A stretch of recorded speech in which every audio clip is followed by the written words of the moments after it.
When Cameron was born, I had a cesarean. He was a bouncing baby boy, healthy, but then I first started suspecting when he was about 6 months because his armpits, I smelled something. But then I honestly started noticing he had few things of pubic hair. And I'm like, this is just not normal. I started to look up and educate myself. I'm like, okay, I needed a referral for an endocrinologist. So I went to primary care doctor, got the referral. So that's where I met Dr. Oyster. The young gentleman had a very early start to his CPP. He was actually 9 months old. Now that is extremely unusual.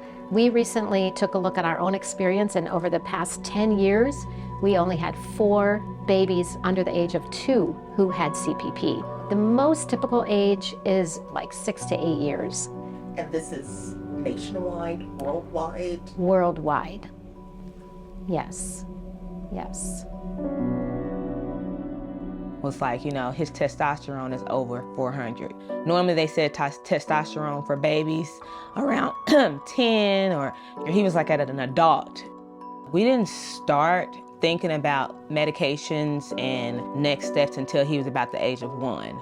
Dr. Oyster, we was like, okay, let's do injections. They're called GnRH analogs.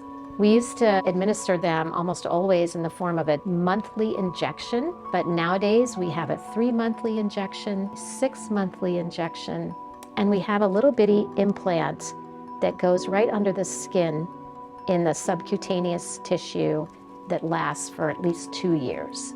So a lot of great options, and they're all equally safe and effective.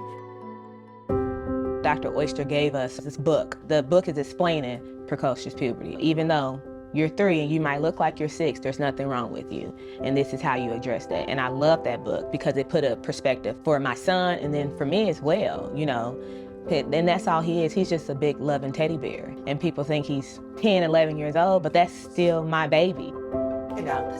He is 8. When you see him and then you see my 10-year-old, you're like, okay. But that's the only difference. You can see that he's just a bigger boy.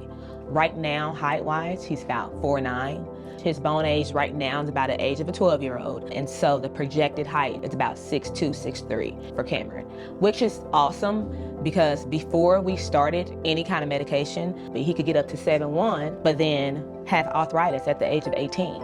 And that's what that's doing, is stop puberty. Hopefully this video will help someone because it is very uncommon. But the advice that I have for any parent is to honestly be open to medications and to be open to different options for your child.